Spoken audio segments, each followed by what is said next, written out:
Mas a mim estava com gente preocupada que seja, a mim juist menos preocupada que seja. Really? Wat Sim. zijn we praten? Enlighten me.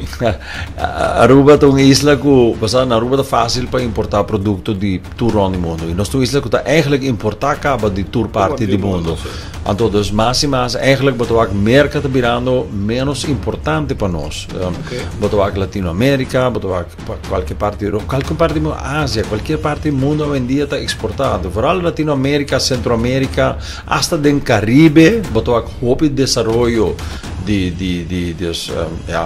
manufacturing, processamento, na onde que botou a companhia na camisa de diferente. A mim tem companhia, a mim tem mundo de comida, de meu aspecto de mundo de comida, a mim dia botou a tudo qual da apresentação, qualidade, preço, logística, tudo costa assim simples de Latinoamérica, Centroamérica, de que eigenlijk merca mestre virando pouco a pouco irrelevante para nós. Is het algo que toevallig ben deal kunnen durante de COVID of dat pre-COVID acaba e non tata un issue para bosso que la tipo so me agora tá tem ormai a COVID certo quando mas está o redirected etc supply chain dus wanneer nós vai tanto caminho mais vamos buscar of gewoon sempre bosso tá assim na que e dan ze really bad nós somos suficientemente criativo para ganhar produto. A mim que COVID acelerar aqui, não onda que bota ganha dus door COVID, door que bonota tá ganha e quantidade de produto que bota mestre.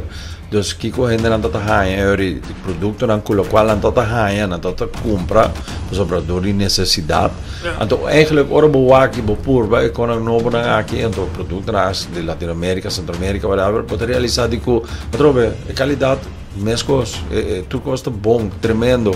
Dus com merca que vem com os tariffs na cultura econômica, etc. Merca é o problema, não onde na fim de dia não lo exportar menos, sino que men com nós lo importar menos.